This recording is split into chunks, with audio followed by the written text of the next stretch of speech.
सीमा के बालों में बचपन से बहुत जुएं थीं। इसका कारण था सीमा का कई कई दिन सिर को ना धोना, ना ही सिर की सफाई करना। ये आदत उसके बड़े होने पर भी नहीं छूटी। जब वो कॉलेज गई तो कोई भी उसका दोस्त बनने को तैयार नहीं था। सब लड़कियां उससे नफरत करती थीं। यार मेघा, जरा अपना हेयर ब्रश तो देना, मैं लगता है घर पर ही भूल आई हूँ। ना बाबा ना, तेरे बालों में तो जुएं हैं, तुझे तो मैं अपना हेयर ब्रश कभी भी ना दूं। चल ज्योति, कॉलेज की छुट्टी हो गई है, घर जाते हुए रास्ते में गोलगप्पे खाते हुए जाएंगे। सीमा के सिर में जुएं होने के कारण हमेशा ही वो अपमानित होती थी, पर मजाल है जो वो अपना सिर साफ करवा ले। सीमा, ओ सीमा, ये सिर धोकर गीला तौलिया तूने स्टैंड पर टांगा है? हाँ माँ, वो सिर बहुत खुजली कर रहा था तो धोकर आई थी। सारा तौलिया जुओं से भरा हुआ है, सिर तो खुजली करेगा ही। कितनी बार कहा है सिर साफ करवा लिया कर, पर सुनती कहाँ है। पता नहीं इस लड़की के सिर की जुएं जाती ही क्यों नहीं है। वृंदा, जितनी जल्दी हो इसके सिर की जुएं साफ करवा दे। बड़े बूढ़े कहते हैं जिस लड़की की शादी के समय सिर में जुएं हो, शादी के बाद जुएं ब्याह जाती हैं, फिर उन्हें साफ करना बहुत मुश्किल होता है। क्या दादी, ऐसा कुछ नहीं होता है, आप बेकार में ही डरा रहे हो। सीमा की दादी चाहती थी कि सीमा किसी तरह अपने सिर की तरफ ध्यान दे, पर उसने एक कान से सुनकर दूसरे से निकाल दिया। आकाश नाम के लड़के से सीमा का रिश्ता तय हो जाता है, पर शादी के दिन मंडप में सीमा का हाथ बार बार अपने सिर में जा रहा था। क्या करूं, ये जुएं तो जैसे रेलगाड़ी की तरह सिर में दौड़ लगा रही हैं। जुड़ा होने के कारण उन्हें रेंगने के लिए जगह जो नहीं मिल रही होगी। अरे मत घूमो। सीमा, आकाश, एक दूसरे के गले में जयमाला पहनाओ। क्या हुआ सीमा, तुम बार बार अपने सिर में खुजली क्यों कर रही हो? वो पता नहीं, मेरे जूड़े में लगी पिनें चुभ रही हैं। कितनी बार इसे बोला था अपना सिर साफ कर ले, नहीं तो जुएं खुजली करेंगी, पर ये लड़की मेरी सुनती कहाँ है। अब शादी के बाद किस किस से छुपाएगी। सीमा की शादी हो जाती है, पर वो अपने सिर को हमेशा घूंघट से ढक कर रखती थी। सीमा बहू, तुम सचमुच बहुत संस्कारी हो, पर हमारे यहाँ सिर ढकने की कोई जरूरत नहीं है। हम अपनी बहुओं से पल्ला नहीं रखवाते। माँ जी, मुझे सिर पर पल्ला रखना अच्छा लगता है। सीमा जब अपने कमरे में जाती तो आकाश के सो जाने के बाद वो सिर को बुरी तरह खुजाने लगती। वो बाथरूम में खड़ी होकर अपनी जुओं वाली कंघी से सिर को काटने लगती, जो उसकी माँ ने उसे छुपाकर पर्स में रखने को दी थी। 2-3 दिन तक तो ठीक रहा, पर एक दिन आकाश अचानक चिल्ला उठा। माँ, मेरे सिर में बहुत खुजली हो रही है, लगता है कोई कीड़ा काट रहा है। क्या कीड़ा? जरा अपना सिर तो दिखा। हे भगवान आकाश, तेरे सिर में 2 जुएं चल रही हैं। जुएं? ऐसा कैसे हो सकता है माँ, हमारे घर में तो किसी को भी जुएं नहीं है। माँ, आपके बालों में भी एक जूं चल रही है, वो आपके सफेद बालों में साफ दिखाई दे रही है। क्या? पकड़ तो जरा। आकाश और उसकी माँ के सिर में भी जुएं पड़ जाती हैं। उस दिन तो बात छुप जाती है, पर एक दिन घर में कीर्तन हो रहा था। सब लोग उसमें ध्यान लगाए बैठे थे। सीमा ने डर के मारे सिर पर घूंघट डाले रखा, पर सबके बीच सीमा के सिर से साड़ी का घूंघट नीचे गिर जाता है। तभी एक पड़ोसन की नजर सीमा के सिर पर जाती है। हे भगवान सुषमा, तुम्हारी बहू के सिर में कितनी जुएं हैं। छी छी छी छी छी छी।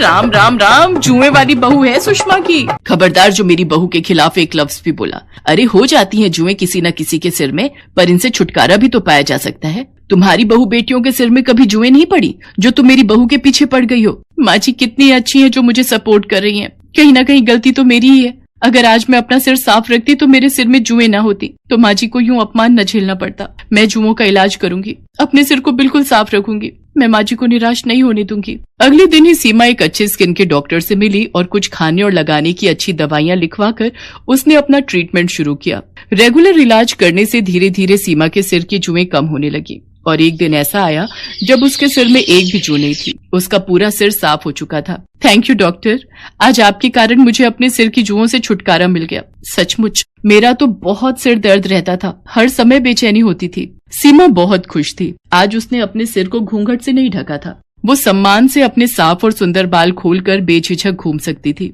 ये देखकर सीमा की सास और आकाश बहुत खुश थे। सीमा की माँ और दादी को जब ये बात पता चलती है तो वो भी चैन की सांस लेते हैं कि आखिर सीमा ने अपने सिर की देखभाल के बारे में सोचकर हमेशा के लिए जुओं से छुटकारा पा लिया।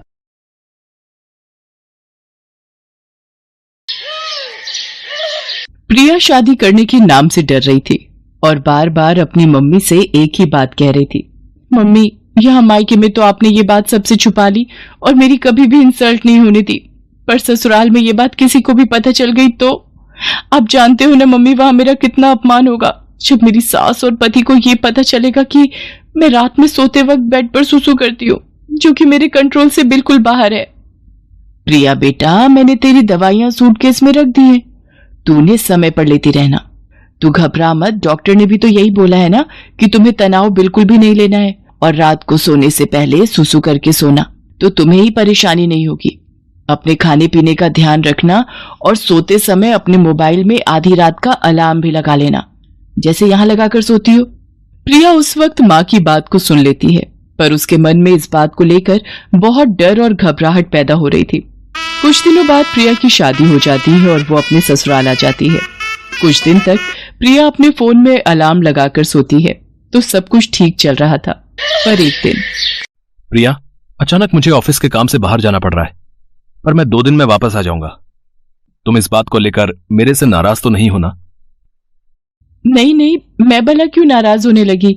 आपका काम पहले है, आप अच्छे से काम करके लौटना। अरे रवि बेटा, तू चिंता क्यों करता है, मैं हूं ना बहू का ख्याल रखने के लिए। हम दोनों सास बहू खूब मजे करेंगे। रवि काम से बाहर चला जाता है। उसी रात, प्रिया बेटा ये देख, मैंने हम दोनों के लिए कितनी बढ़िया वाली आइसक्रीम मंगवाई है, हम दोनों मिलकर खाते हैं। पर मैं तो आइसक्रीम खाती ही नहीं हूँ, क्योंकि ठंडी चीजें खाने से मुझे और ज्यादा सुसु आता है। पर माँ जी को मना कैसे करूं, उन्हें बुरा लगेगा। मुझे आइसक्रीम खानी पड़ेगी। है ना कितनी बढ़िया वाली आइसक्रीम, हमारे यहाँ की मशहूर आइसक्रीम है। एक काम करो, जब तक रवि वापस नहीं लौटता हम दोनों सास बहू एक ही कमरे में सो जाती हैं। रात को सोते समय गप्पे मारेंगे। जी जी ठीक है माँ जी, जैसा आप कहें। अब क्या करूं, मुझे माँ जी के साथ सोना पड़ेगा। कहीं रात में मेरा सूसू निकल गया तो मेरी तो सारी सच्चाई माँ जी और रवि के सामने आ जाएगी। उस रात प्रिया 2 बार अलार्म लगाकर सोई थी, इसलिए वो रात में 2 बार बाथरूम हो आई थी। पर चिंता और डर से वो पूरी रात सो नहीं पाई थी। वो रात तो जैसे तैसे कट गई। अगली रात जब प्रिया अपनी सास के साथ सोई तो उसका फोन चार्ज नहीं था। इस वजह से उसकी बैटरी खत्म हो गई और फोन स्विच ऑफ हो गया। प्रिया गहरी नींद में थी, तो उसे पता ही नहीं चला कि उसे रात में उठकर बाथरूम जाना है। अगली सुबह जब प्रिया सोकर उठती है, उसका पूरा बिस्तर गीला था। घबराहट से उसके पसीने छूटने लगते हैं। प्रिया की सास ये सब देख लेती है और गुस्से में प्रिया पर चिल्ला पड़ती है। इतनी देर में रवि भी वापस आ जाता है। रवि बेटा, हम बेड पर सूसू करने वाली बहू ले आए हैं। मुझे तो सचमुच इसे अपनी बहू कहते हुए शर्म आ रही है। दुनियादारी और समाज में किसी को भी पता चल गया तो सब लोग हम पर हंसेंगे। अब मैं इसका क्या करूं? इसके माँ बाप ने भी हमसे इस बात को छुपाया, और तो और इसने भी हमसे इतनी बड़ी बात छुपाई। मुझे तो कुछ समझ में नहीं आ रहा है। मैं तो कहती हूँ इसे अभी के अभी इसकी माँ के घर भेज दे। अब तू ही इससे बात कर। माँ, मैं ये बात जानता हूँ। मुझे पता है कि प्रिया को रात में बेड पर सूसू करने की आदत है। क्या? तू ये बात जानता है और तूने ये बात मुझसे छुपाई? आते ही बीवी का गुलाम हो गया। रवि इस बारे में जानते थे, पर उन्होंने मुझसे इस बात के बारे में पूछा भी नहीं और गुस्सा भी नहीं किया। पर रवि को ये बात कैसे पता चली? मैं तो रोजाना अलार्म लगाकर सोती हूँ। माँ, ये बात मुझे उस दिन पता चली जिस रात प्रिया बहुत गहरी नींद में थी। अलार्म मैंने ही बंद किया था। तब मैंने देखा प्रिया के आसपास बिस्तर गीला हो रहा था। मैं उसी वक्त समझ गया था। प्रिया, तुम्हें याद होगा जब उस दिन तुमने मेरे उठते से ही बेडशीट चेंज कर दी थी ताकि मुझे पता ना चले। माँ, प्रिया की नजर से सोचो, वो खुद इस आदत से कितनी शर्मसार होती होगी। शायद ये कई रातें सो भी नहीं पाई है। माँ, आप जानती हो इस आदत की सबसे बड़ी वजह तनाव है। आप तो खुद कहती हो किसी भी बीमारी की सबसे बड़ी वजह चिंता होती है। और माँ, हम कितनी बीमारियों का शिकार होते हैं, पर उन्हें ठीक करने के लिए इलाज के साथ साथ हमें अपनों के सहयोग की भी तो जरूरत होती है। तभी तो हम बीमारी से लड़कर ठीक हो पाते हैं। माँ, इस वक्त प्रिया जिस जगह खड़ी है शायद हम दोनों उसका अंदाजा भी नहीं लगा सकते। इस वक्त प्रिया को हम दोनों के सहयोग की बहुत जरूरत है। अच्छा माँ, एक बात बताओ, अगर यही आदत मुझ में होती तो फिर तुम क्या करती? मेरे ठीक होने में मेरी मदद करती या फिर मुझ पर गुस्सा करके मुझे घर से निकाल देती? माँ, अगर आप प्रिया को इस घर में नहीं रख सकती तो मैं प्रिया को लेकर कहीं और चला जाऊंगा। रवि की बातों को सुनकर प्रिया की आंखों में आंसू भर आते हैं और वो रो पड़ती है।